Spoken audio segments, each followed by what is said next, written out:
धन्यवाद सुनीता। समाचार पत्रों की सुर्खियों के साथ आज मैं हूं न्यूज डेस्क पर रेडियो सखी माधवी।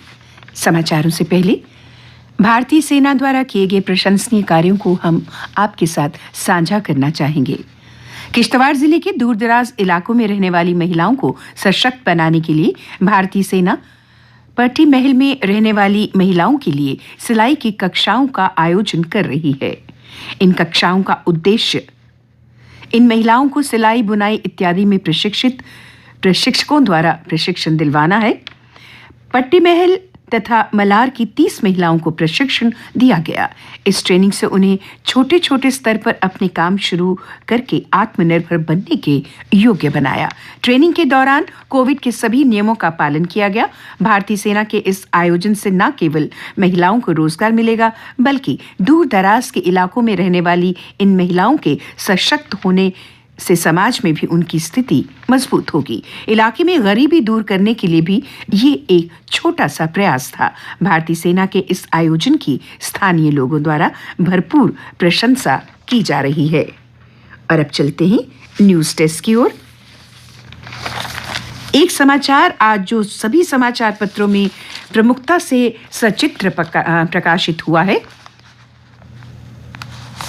एक प्रमुख दैनिक अंग्रेजी समाचार पत्र का शीर्षक है Ukraine's capital under threat as Russia presses invasion, जबकि एक अन्य दैनिक अंग्रेजी समाचार पत्र की सुर्खी है Russia ready to hold talks.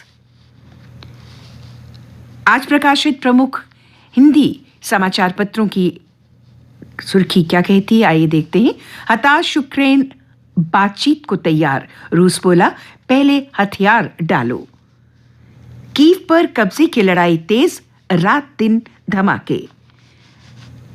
Ukraine में तख्तापलट की तैयारी, नरम पड़ा रूस, सशर्त वार्ता को तैयार, रूस पर और प्रतिबंध लगाएं नाटो देश। रूस के फेसबुक पर लगाया आंशिक प्रतिबंध। रूस ने 200 हेलीकॉप्टरों से किया हमला। होस्टोमेल हवाई अड्डे समेत यूक्रेन की राजधानी कीव के एक हिस्से पर रूस का कब्जा। चेर्नोबिल शहर को घेरा हुआ है। रूस यूक्रेन के युद्ध से भारत को 1 लाख करोड़ रुपए का नुकसान होगा। कच्चे तेल की कीमत $105 प्रति बैरल तक पहुंच गई। एसपीआई की एक रिपोर्ट के मुताबिक महंगा हुआ कच्चा तेल, घरेलू महंगाई भी बढ़ने का अंदेशा। रोमानिया और हंगरी के रास्ते स्वदेश लाए जाएंगे भारतीय। एयर इंडिया के 2 विमान छात्रों को लाएंगे, सरकार उठाएगी खर्चा। दिल्ली और मुंबई से एयर इंडिया के विमान रवाना हो चुके हैं। जम्मू कश्मीर के छात्रों के लिए हेल्पलाइन नंबर जारी किया गया। ये नंबर है 011-246-11210 और 011-246-1108। प्रदेश के लोगों को सुरक्षित निकालने के लिए उपराज्यपाल प्रशासन दिल्ली में विदेश मंत्रालय के संपर्क में है। एक अन्य समाचार जो आज सभी समाचार पत्रों का दूसरा बड़ा समाचार प्रमुखता लिए हुए है, वो डीलिमिटेशन कमीशन से संबंधित है। डीलिमिटेशन कमीशन की रिपोर्ट से जुड़ा समाचार। पुंछ असेंबली सीट को ओपन रखा गया। राजौरी सीट को जनजाति समुदाय के लिए रिजर्व रखा गया है। आरएसपुरा की सुचेतगढ़ सीट रिस्टोर की गई और इस सीट को शेड्यूल कास्ट के लिए रिजर्व रखा गया है। सुरक्षा बलों के साथ शोपियां कश्मीर में लश्कर ए तैयबा के 2 आतंकी मारे गए, एक नागरिक की भी हुई मौत। स्टेट एडमिनिस्ट्रेटिव काउंसिल की अध्यक्षता करते हुए उपराज्यपाल मनोज सिन्हा ने प्रदेश में पहली बार घर बनाने के लिए लोगों द्वारा जमीन की पहली खरीद पर 50% स्टैंप ड्यूटी में छूट दी है। ये छूट 2 साल तक रहेगी। रियल एस्टेट में लोगों को आकर्षित करने के लिए ये फैसला लिया गया है। सुचेतगढ़ में भारत पाकिस्तान इंटरनेशनल बॉर्डर पर आज बहाल होगी retreat ceremony. Octroi post Suchetgarh पर गूंजेंगे देशभक्ति के जय घोष। घराना वेटलैंड में प्रवासी पक्षी देखने पहुंची परेड वुमेन कॉलेज की छात्राएं देखकर कहा, अपनी आंखों के सामने एक साथ हजारों की संख्या में प्रवासी रंग बिरंगे पक्षियों की चहचहाट नहीं सुनी थी।